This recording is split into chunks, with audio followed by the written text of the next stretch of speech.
Nate out. Well, this day was going to come eventually. The funny thing is, he's the one who gave me that.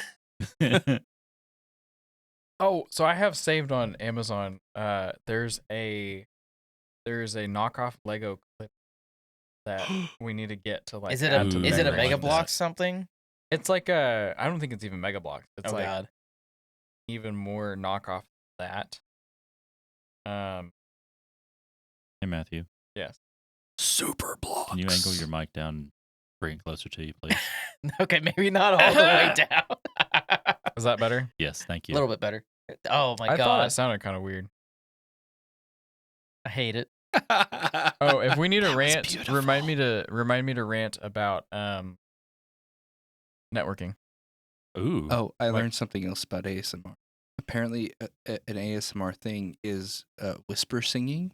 Whisper singing. Yeah. Okay. Apparently, it gets the ASMR triggers for people. I'm singing. I'm in a store and I'm singing.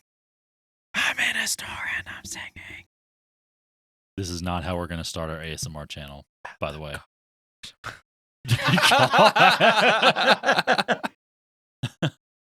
how, how did we get our first copyright strike? Hostile ASMR no. singing. It's an original rendition. We're good. Is that what it is? We didn't use Parody. anybody's instrumentation or anything. Oh, we didn't get 13 seconds into it. And again, worst case scenario, I can always go get us one of those licenses. It's not that expensive. I looked it up before. Ooh. I don't think some of these people needed to know that. Sure. Oh dear. Duly noted. Yeah, if you want to use copyrighted music, I have a couple websites we can use to get licensing for it. Commercial? Of course, you know Yeah, it's where to commercial. find licensing. That sounds like asking permission. We're of the ask forgiveness variety. What are you talking about? You know Well, what that you know what sounds you know like? what you know what is not asking permission and why we want to do that is when we get hit with a copyright strike. It's what I don't like DMCA claims, sir. what it sounds like is an insomniac waking up at 3 a.m. thinking, "Oh, I should look that up." Funny enough, no, it just came up in the research of all the back end production stuff I was doing for the podcast. I'm genuinely surprised that was not a 3 a.m. Google No, search. it wasn't. I think it was like November or December. It came across my feed of like 11:30 how to do p.m. it. midnight, normal That- hours. Yeah, around probably around then. Honestly, yeah. I mean, again, it's late, but not too late. So speaking of late, we're not late yet, but You were like 5 minutes late. It's unacceptable. I was not late. He You were was here. fashionably late. You were here at 6:35. Hey. A wizard is never late. Nor is he early. He arrives precisely He when he doesn't needs have to. the hat. He And doesn't need that. Jonathan has the hat. I do have the hat. And the problem is this wizard froze, so we had to do the whole Control Delete Task Manager restart task type of thing. So speaking of buttons, we need a hit button.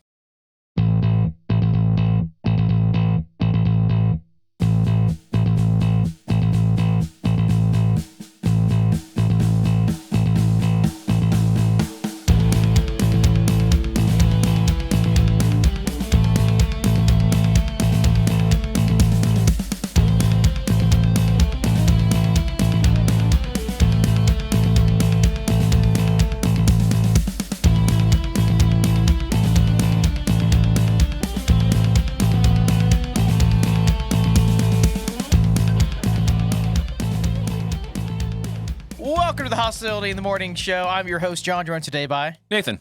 Ian, Steven. Matthew! Why? Why? Because somebody has to bring the energy. Somebody has to I set did the bring tone. what are you doing on your phone? Like, we started the show. I'm texting and driving, thank you. Oh, good Lord. Nathan, fix this. Matthew. Focus. Absolutely not.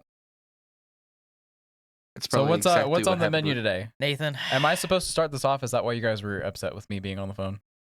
Well, I think you do owe the audience an apology for, podcasting while under the distraction of a cell phone. Okay, so just to set the stage for the the audience, everyone has at least 2 devices in front of them right now. So John, I have one, John has thank a you. ThinkPad. I have Nathan one. has a MacBook. I've got a Lenovo IdeaPad, I think. What do you have? HP something? Mm-hmm. And then you've got a Samsung tablet? Yes. Ian? I I'm have sorry, one. I'm gesturing. Yeah. Steven has an HP laptop.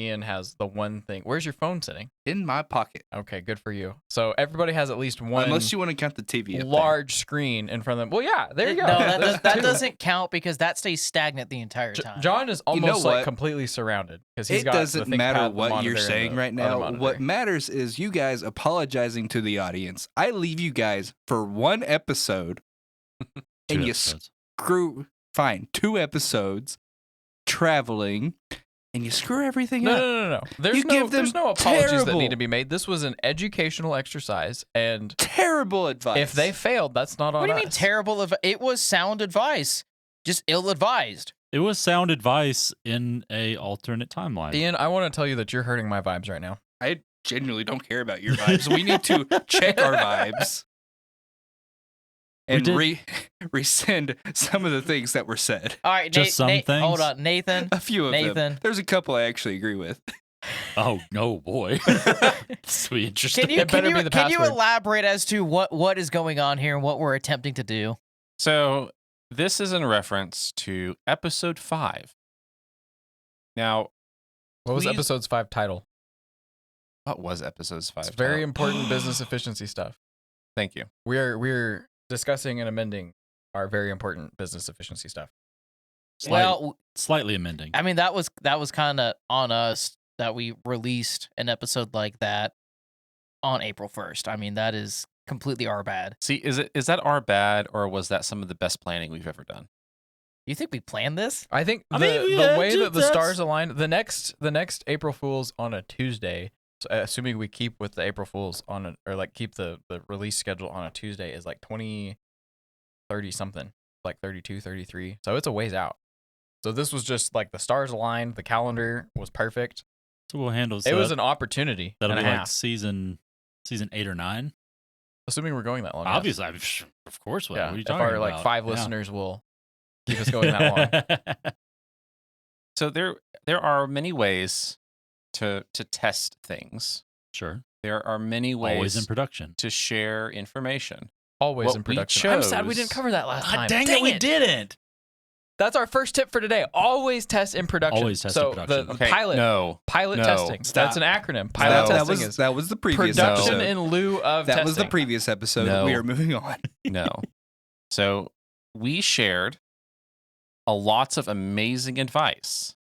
However, The best advice. a lot of the advice really should be taken opposite. Add like a little grain of salt. In the proper context. You could say that recording was opposite day. It was alleged advice. So what I have done is I went back, re-listened to, actually I listened to parts of it like twice.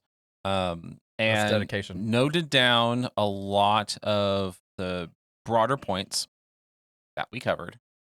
And so at least this episode, and who knows, this may take longer. We'll see. Especially if we start throwing out more ill-advised advice that we have to correct. This could take a while. And We could be a new segment. Ill advice.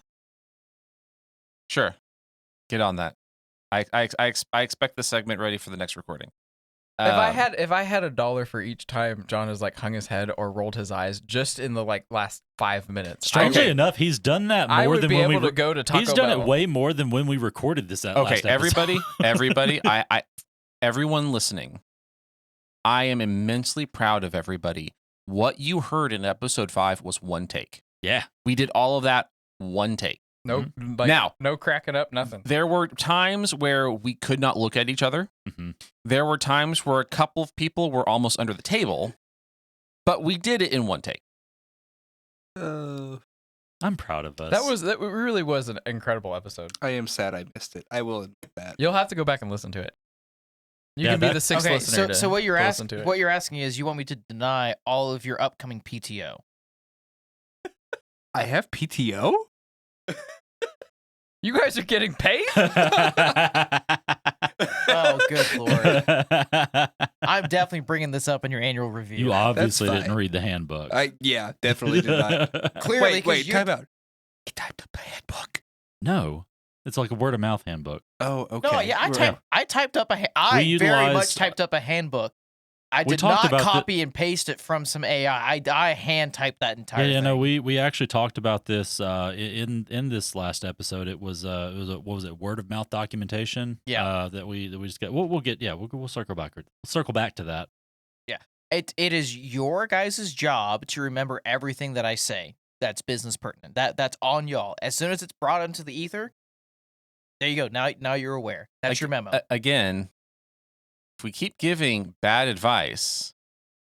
Alleged Okay, so advice. I said in the company chat, I did throw out there we could probably expand this to 2-3 episodes, and I am standing by that because we are already well into the recording and have actually touched on nothing as far as what was If anything, touched. we've taken a few steps back by giving even more alleged advice. Let me just go through the couple things that I actually do agree with that was noted here. Go ahead. The Sure. first one is that it is easy to move from Access to Google Sheets. It is extremely easy to do that. You just throw everything Access in the trash because anything that's in there is trash and completely worthless and start new in Google Sheets. That was just for you. So, number 2. I'm sure this one was also just for me. Power BI is great. You don't need data engineers. Assuming Excel or Sheets can't meet all of your needs. This is also true. You don't need engineers, but your company's going to go into the ground as soon as you start showing any kind of information that a DA or a DE has not touched. You don't need them. Yeah, no, Yeah, AI replaced him anyways. It's fine. Yeah, that was the only 2 I agreed on. So what you're saying is you don't have to have a data analyst, but you also don't have to have a business either. Exactly. Yeah. Okay.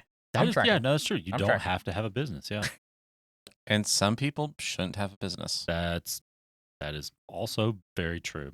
We literally had to explain to a client today why we couldn't do something or like merge 2 tables because they could not understand that the table or the pipeline that we were providing them that already took 20 minutes to run its query would what's the final number we decided on? Like times 48 the size. Oh my! If we combined the data that they were asking us to. That's 48. I'm sure that y'all could have like rounded some stuff up and made it an even 50.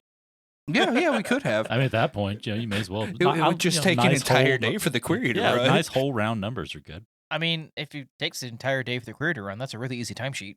Actually, no, it just wouldn't run because after 30 minutes it'll time out.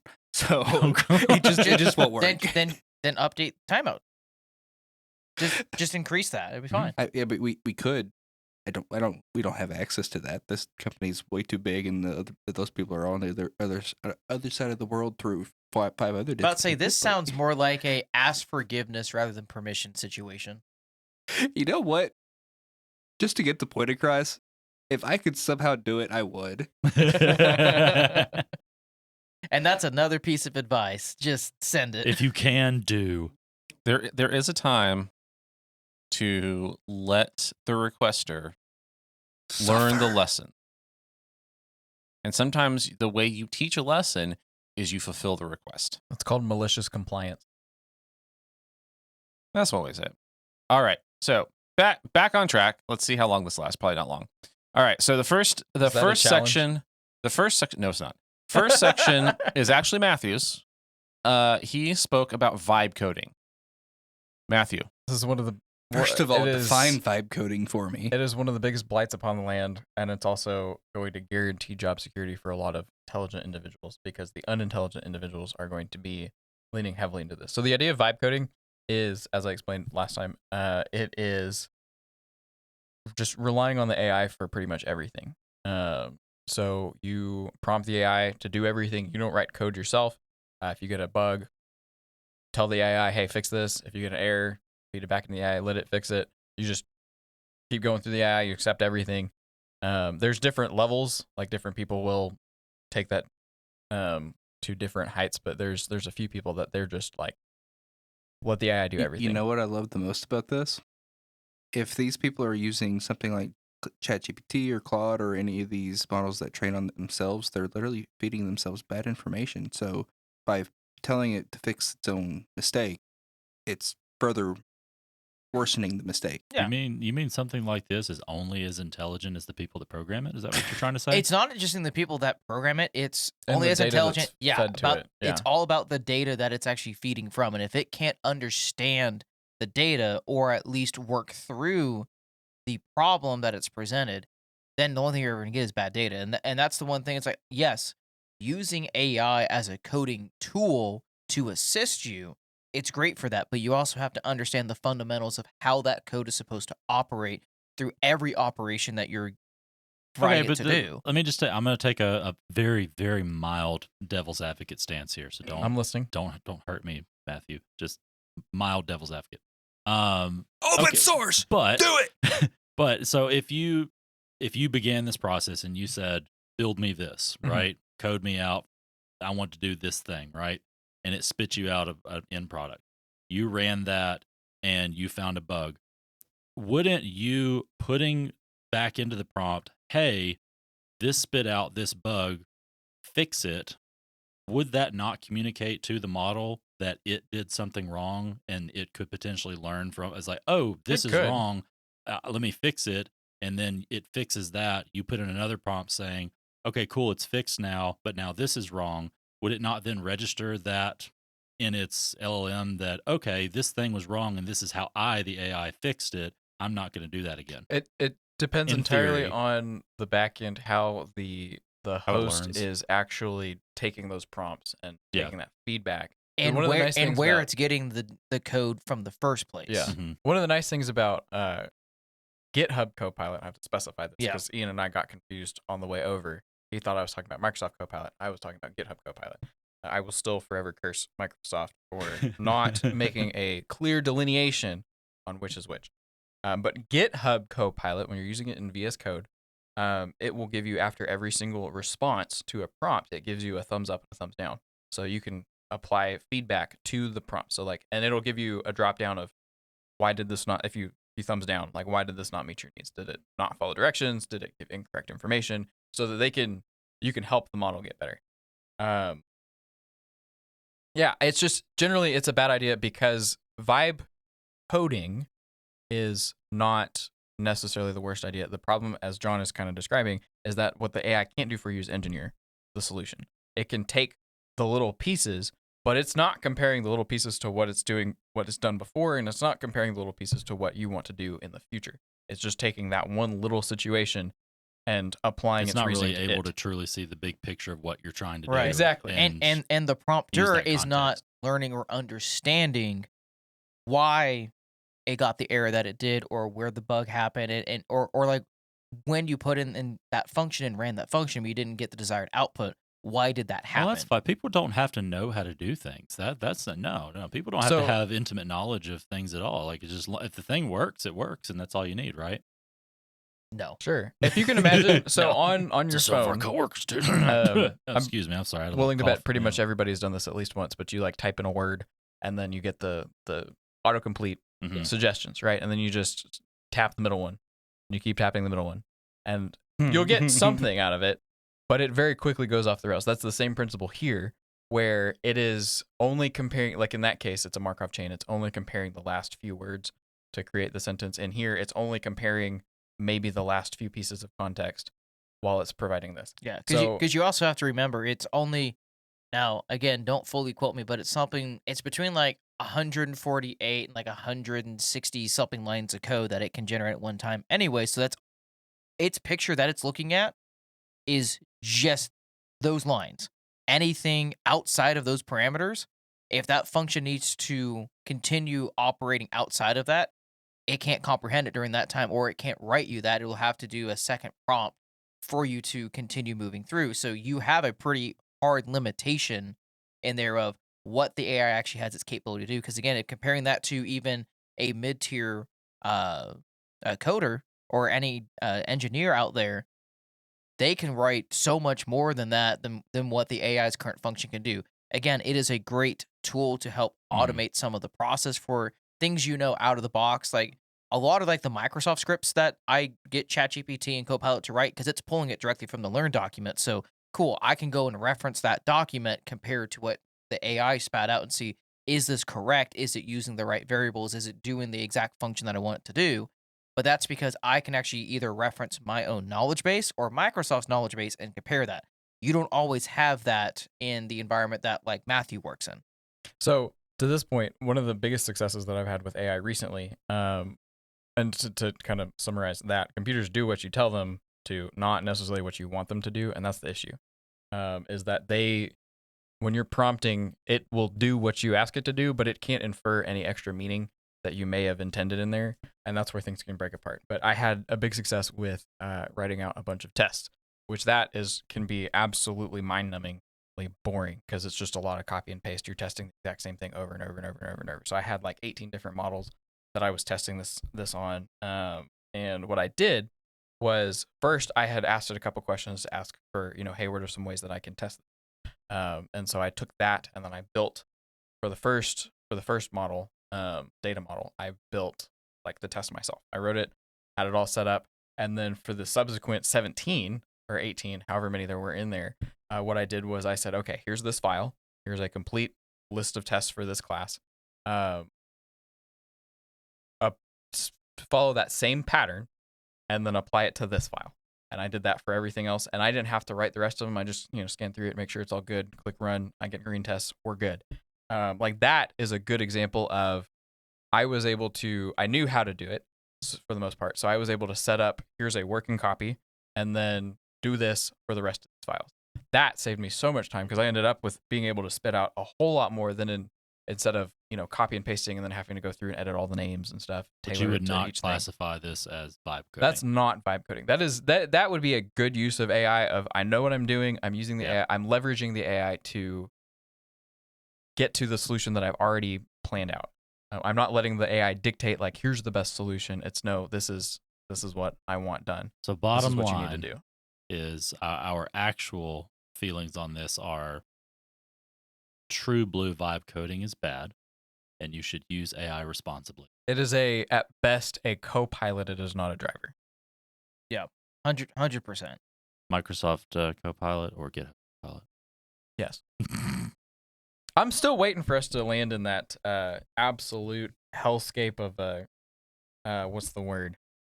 Dystopia, where we're just summarizing emails and then like spitting out gigantic emails and just going back and forth. Dude, we're not that far away. Barreling to it. Let's enjoy our time. I am doing everything I can to stop that from happening in my environments. I'm like, no, I want people to retain some level of intelligence without being fully dependent on a machine. Because it's already bad enough just people using autocorrect and those really basic like Grammarly tools, things of that nature to try and sound smart without understanding what you're actually saying in that context. It's like the high schooler busting out the thesaurus for every single paper that they write. Yeah. Well, I'll go ahead and address the next one since it was my point that I followed up vibe coding with. And we referred to this as vibe workflow because I guess I thought it was a similar principle to the vibe coding thing. But obviously, I will disclaimer this directly that it's totally kidding. This is horrible advice. It's just a Absolute prank, worst bro. advice. I truly believe that in contrast to what I said, that when you move into a new position, I'll caveat this a little bit. The idea of bringing unique perspectives that you have and experience that you have to a new team as an addition to that team and building on what it already has and building, adding your expertise to it and your experience, that's a good thing. Mm-hmm. But you'd have to do it correctly. When you move to a new position into something new, like initially, I don't want to say go with the flow. That's not the right, mentality, but you have to incorporate yourself into the existing workflow first. Yes. And then you can begin to, if you see things that, you think could be better, that you could change, could be more efficient, so on, be a teammate and work with your team to analyze those things, address those things, possibly brainstorm, like just throw stuff out there. Like, hey, I've noticed this after my 3 to 6 months of being here and working through the existing workflow. Could we try this to see if it's more efficient, or if it's not and it's a bad idea and it's all good? We already have a good, we'll keep doing what we're doing. Yeah.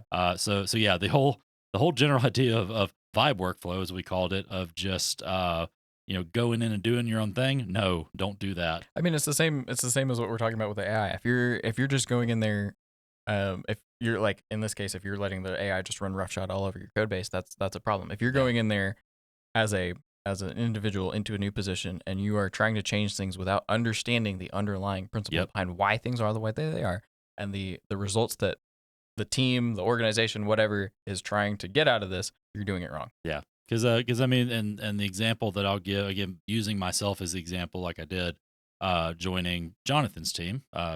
For those that don't know, we work together and we're on the same team now. He has spent several years very diligently building a workflow and building a, documentation and this SOP, all that stuff. And I'm simply coming into that as a new team member. If I had come in and just started doing my own thing and completely ignoring the workflow and SOPs that had already been established, I probably wouldn't be here. You would not enjoy that I conversation. would have a very bad time. But yeah, so that's my overview clarification on that point. A better example, or another example, is management, especially in large companies. A new manager comes in and can do no wrong, right? What was that? And can do no wrong, right? And can do no wrong. Yes, they want to start with the splash. They want to start with the splash. They get in there and without asking any questions.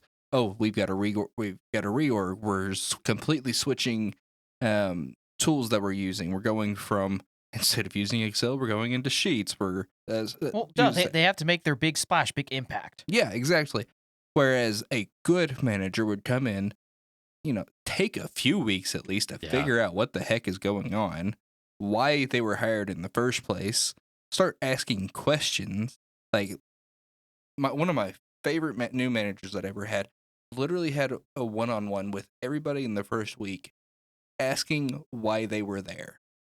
Literally asked every single one of us, why do you think I was hired? Every single one of us gave him a different answer, but it gave him a picture of what was happening, what was working, and what was not working, more importantly. And in the months to come, we had some new tools. We got rid of some other tools. But as a whole, the workflow process got better. The team became more cohesive, and the department that we worked in went from the bottom to almost the top. That is a good man. Yeah, I think that's actually a really good point. Just a really good, because again, I was simply talking in the sense of just a team member, just a member of a team. But I think you make a really good point that this applies even more so to managers, because I've experienced that as well, and it seems to be just a general trend in any industry of a manager wants to make their mark and mix things up. It's like, no, that's never a good idea. It's definitely worse if it's a brand new manager, like they're new to the area. It's different if like they moved up from within the team. I think at that point, sure, especially if you've been there for a while, it makes sense that you have a little bit more. If you have context, there. If you have the backstory, if you have the top down overview already, then okay, yeah, sure, you can move quicker in that sense. But there's still some understanding. So to draw from my own experience, I moved up within retail from stocking shelves to department to team lead. One of the things that I always told myself was, I'm going to do stuff differently than the other managers, right? And for the most part that I did, but even that, there was a lot of times, a lot of situations where I realized, there is a reason why they did or didn't do this thing. And And it's the same thing. It's just you have to make sure that you understand why things are the way that they are before you just start changing things. I think Context is good. yeah, that's not to dissuade people from changing things. Mhm. And if you have a team that discourages changing things just because they don't like change, that's not a good team. And if you have a team that does encourage changing things, I would treat that power with a lot of responsibility. That's a Spider-Man respect. quote right Yeah. there. Great power comes great responsibility. Great potential for change. There's also a great potential for changing things the wrong way. So Breaking stuff, yeah. So I've been both in existing departments and then just like completely changing teams, industries, companies, industries, everything. Multiple times I've been tasked with completely changing everything. So there is I want to comment on Matthew's point as far as going into leadership. Keep in mind that sometimes it's not dumb the way it's being done. It's who's mandating the doing is terrible at communicating. That can very much, that is, I think, more often than not the case, where the person doing it, it's actually, for the most part, it's correct. It's just they are horrible at communicating why it's being done that way, and they're horrible at teaching people how to do it. So keep that in mind, especially as you move up or move over or however that works out. In my case, I've been intentionally brought in to make massive changes. But in those cases, I made it a very clear point to the best of my ability, learn what is. And the way I like to, and also learn, and something to focus also focus on is what are the non-negotiables, and those I reference as things that it is, and you have no control over it. So a great example is, John, Stephen, they deal a lot with Microsoft deployments, et cetera, et cetera. They have a massive amount of non-negotiables. It doesn't matter whether or not it's brilliant or stupid. It is what it is, and a lot of their SOPs they have to, because that's what Microsoft dictated, and you cannot change that. Now, if Microsoft doesn't have it, like you can do A, B, or C, then John picks A, B, or C to start with. Well, okay, then that is a negotiable. So first off, determine what your non-negotiables are. What has to be done that way. Then you start looking for, okay, the negotiables, is this the best way to do it, or can we do this better? So workspaces. You guys gave a lot of bad advice on workspaces. I think it was fantastic advice, actually. I was very I'm proud sorry. of I'm Matthew. sorry. You're right. I will use the word that was used earlier.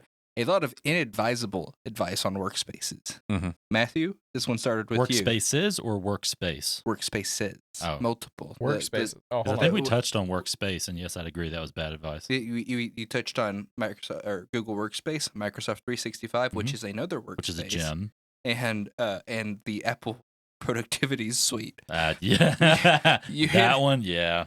But Matthew started it off with 365. So. Mm-hmm. Would you like to elaborate, Matthew, yeah, on how much you love 365? Well, That was hold not on. satire, I don't think. I think that was totally legit. As the main 365 engineer / subject matter expert in the room, I will answer this one definitively, very easily. Is should everyone use 365? Yes. Get out. No, the answer is no. It is a tool, and that tool has to be able to fit what your needs are. And if it doesn't fit your needs, don't use it, because the 365 cloud ecosystem is not something you can easily manipulate to try and work in that matter. It's very much a cut and dry. It does this and it doesn't do this. So if those things that you absolutely have to have and it doesn't offer it, don't use it. Simple as that. You don't need it, then obviously you just need to use the personal Microsoft 365. False. If you don't need it, that means you have the wrong license. Go up a tier. Oh yeah, no. When in doubt, you definitely always go up a tier. Yes, that's sound advice. Sorry, Matthew. Go ahead. Yeah. So I mean, just to put in, like, I was pretty much going to say what John just said was, not every tool is the right tool for the job. Like, and you use hammers for nails, you use screwdrivers for screws. There's a reason why things are different. I mean, everything's a hammer if you used it hard enough. Yeah, I still hold, and if anybody had been listening to this for a while, and did not pick up on the fact that this was April Fool's when I said everybody needs to use Microsoft 365, which was like That should've within been the dead first ringer. Yeah. what 10 minutes of the episode. Yes. Oh yeah. If they didn't figure that out, and if they didn't figure it out by the end, I'm sorry, you're listening to the wrong podcast, or you're listening to the right podcast, depending on how you look at it. The best way to use Microsoft products is not at all. I will still hold to that. So there's certainly use cases for the Microsoft products. There is absolutely a use case for Google Workspace. It is often pushed way farther than it realistically can go, but it is But it is certainly fine, especially for small companies. And then as far as the Apple Productivity Suite, if you are a solopreneur or there's only a couple of you, and like let's say you're a bookkeeper, you're an independent bookkeeper or something like that, and you're using QuickBooks, then cool. If you want to just keep track of some of your own like lists and stuff and numbers and use Pages for some of the documents you build, so long as you know how to either export things as PDFs or as Word docs or Excel docs, don't spend the extra money on either Microsoft 365 or Google Workspace if you're planning on staying completely within the Apple ecosystem. Now, if you're wanting to connect that to like a full company and have people coming in and out, et cetera, don't rely on those. Please don't. As I say, at the point that you need where I would contest that a bit is if you need a email address that ends in your business name, that is at whatever your website is, whatever your business, or whatever, then I thoroughly disagree. Then that's the point that you need to go to a platform. So, I'm not going to say Microsoft, not but that's the point where that is no longer applicable. So as of recording, and I know this because I've done this actually, is Apple allows for through their email, you can deploy a custom URL. So you actually can do it entirely within the Apple ecosystem. I don't have that same experience, but I'm running it right now. Using my imagination, that sounds absolutely god awful. It's super easy. That's the problem. That's in my professional experience, that's usually the problem. Well, the problem we typically run into is buying the domain through there. You can't buy the domain through. There's other things that's Apple. applicable too. Besides, I agree. Yes, that's the most common issue that most businesses that are growing run into. That you're 100% correct. Again, there's other things that this applies to besides that. But again, this is if you are just kicking something off for yourself and a partner. Be very, very careful spending a ton of money on either Microsoft or Google Workspace until you really understand it. Yeah. Because you definitely don't need to jump right in. Because if you already have Macs, you can run everything you need out of there. But once you start getting into a full company type situation, then just don't. If you're and this could be a whole episode, but just like as a quick aside, if you're a solopreneur and you're still using like an @Gmail, @Hotmail, or something like that, don't. Yeah, it is so easy to buy yourself a domain. Like if you wanted to go out tonight, tomorrow, today, what have you, and set something up, buy a domain off of pretty much anywhere. Like don't do GoDaddy, don't do Bluehost. I can tell you don't do those. I'm not going to recommend anything because we don't have any sponsors, but I'll tell you don't do those. We still need to bring back like the not a sponsor segment of like, we're just going to trash places that you shouldn't go to.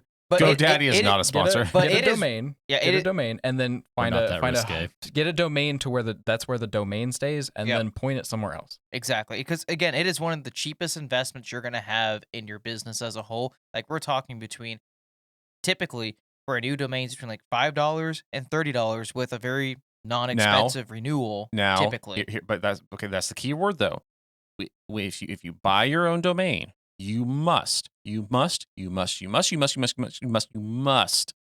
on your calendar put, if you haven't set up auto renewal on your calendar. Well, even if you have set up, I don't care whether or not you've set up auto renewal on your calendar, put on there to check the renewal.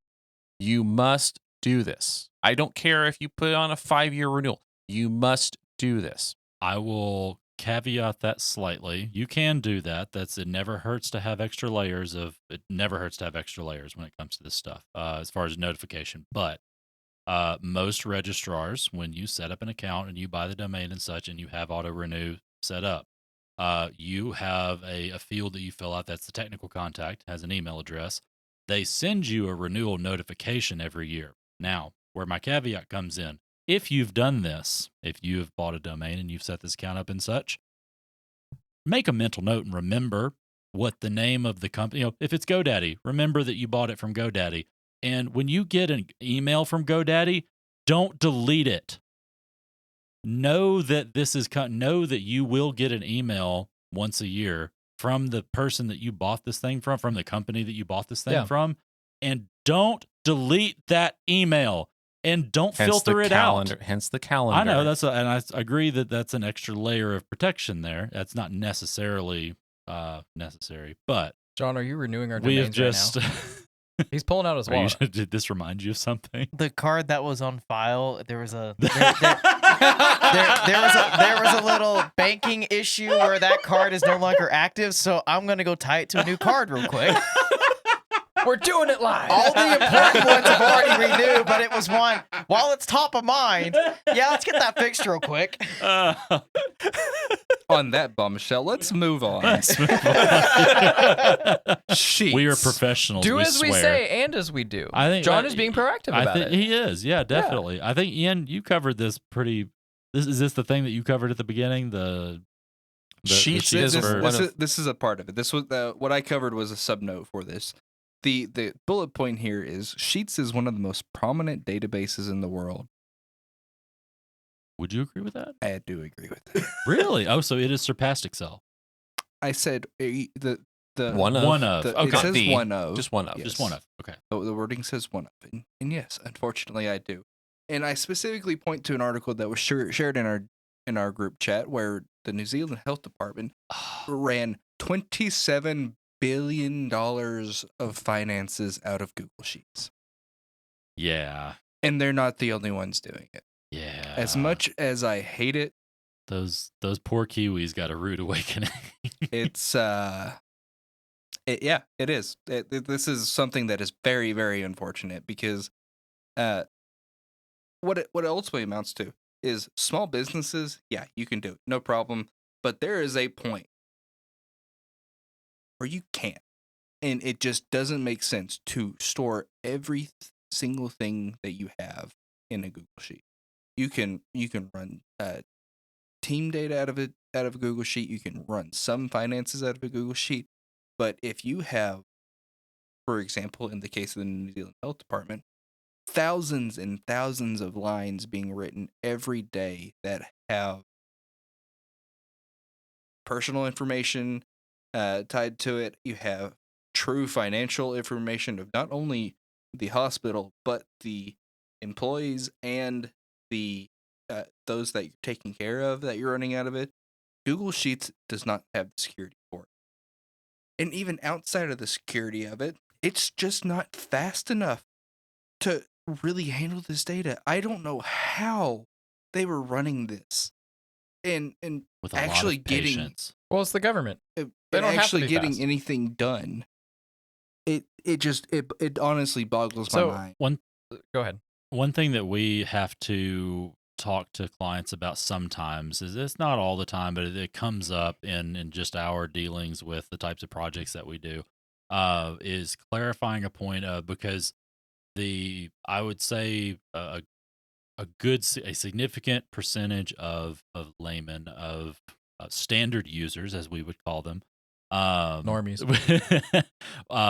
they think they equate cloud storage, the function of cloud storage, as a backup, right? There's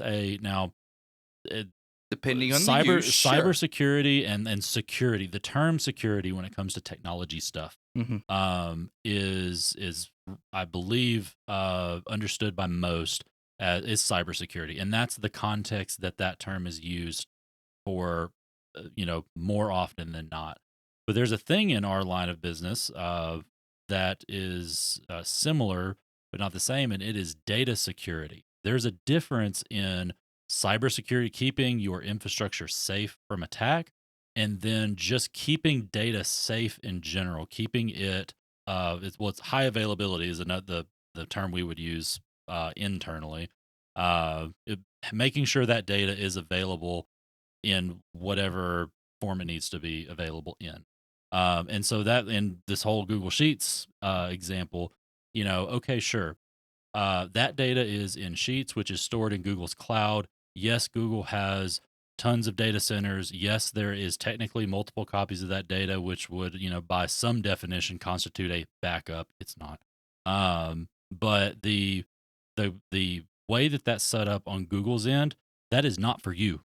So it could be, technically defined as a backup, but really all that is that they have different copies of your data to protect them with their SLAs. That's for them. That's not for you. That's to ensure that there's enough of your data in enough places to where they can meet your SLA contract. That's it. It is to cover their butts, not yours. And that is never something that you should rely on as far as your data security. Making sure that data always exists, not just is safe from attack or whatever. So that's one of the integrity.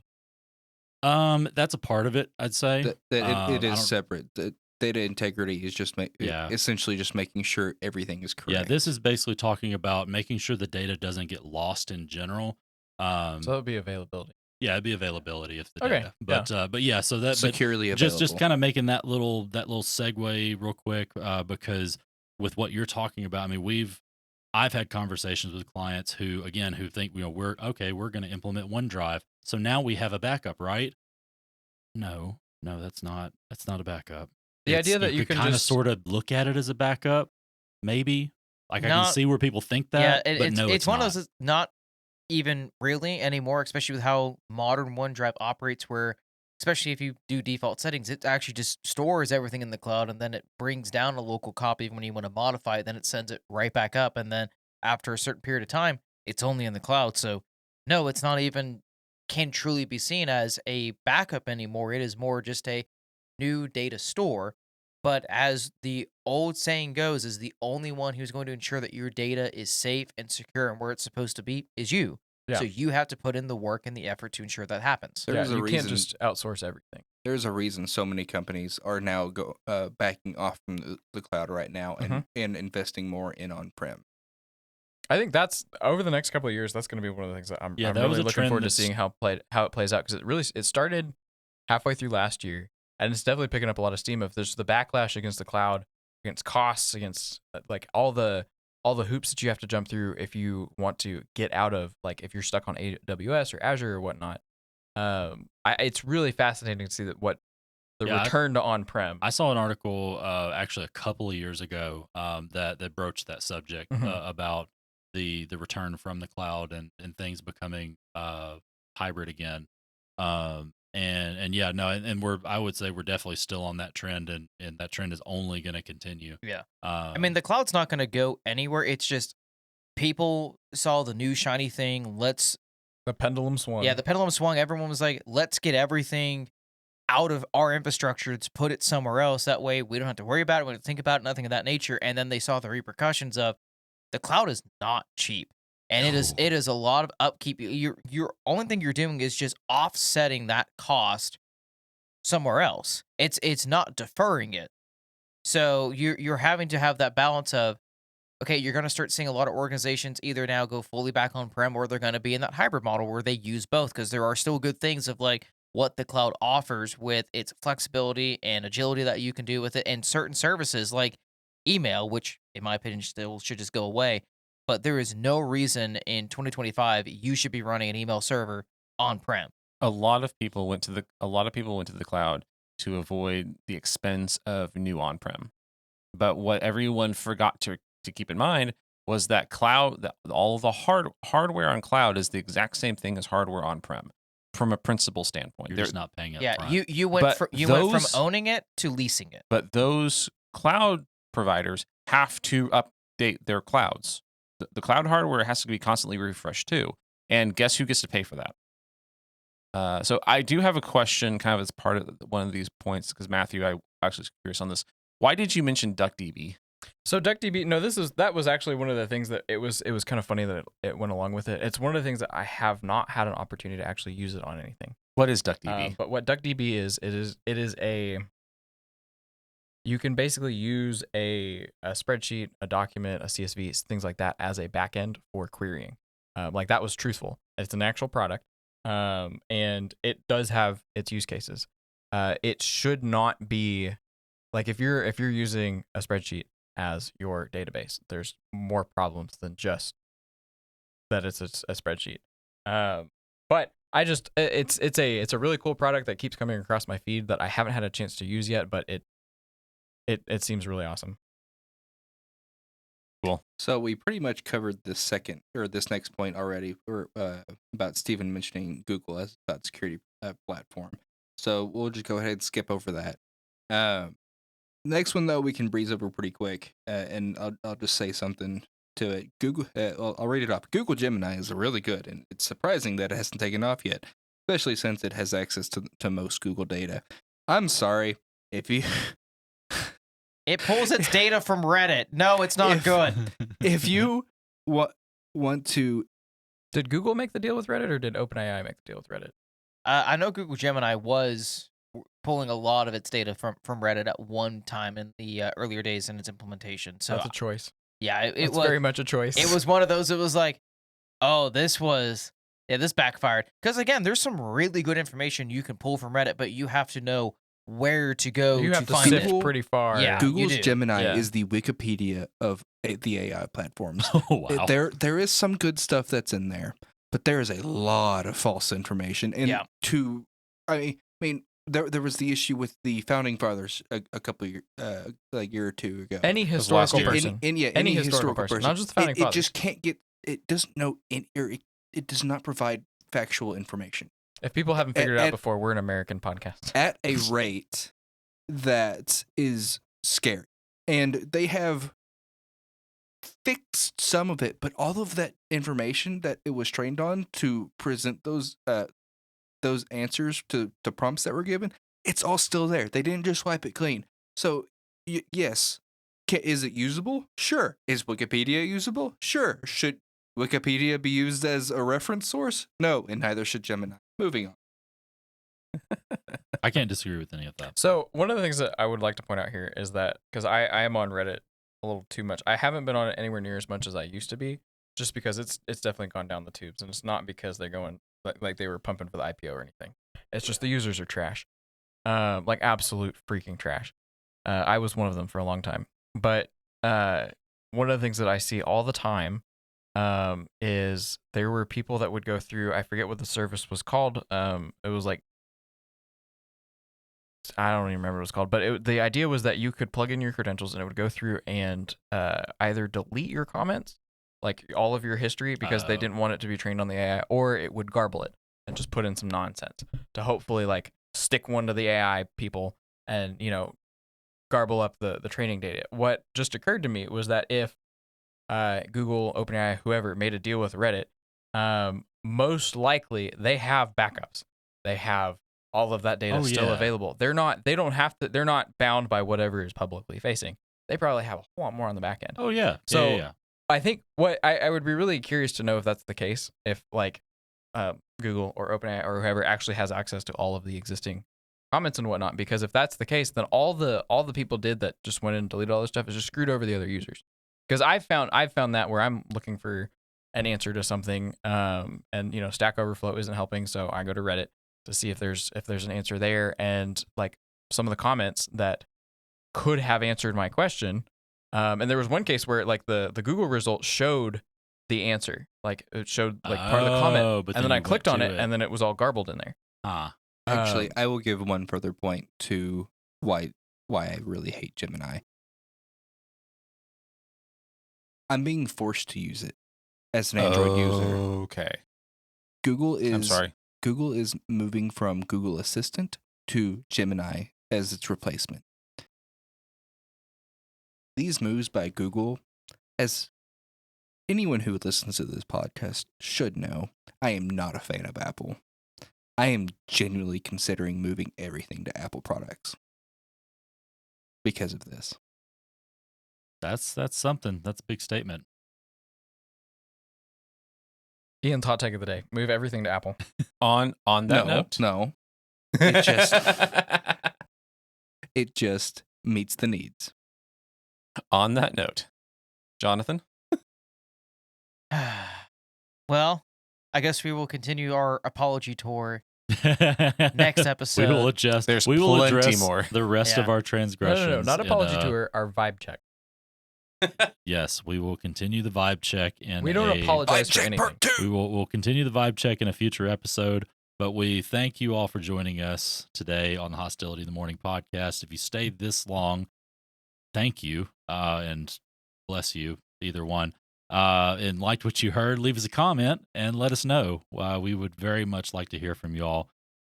You can also find us on X, Facebook, Instagram, and you can also hit us up at info at hostilityinthemorning.com.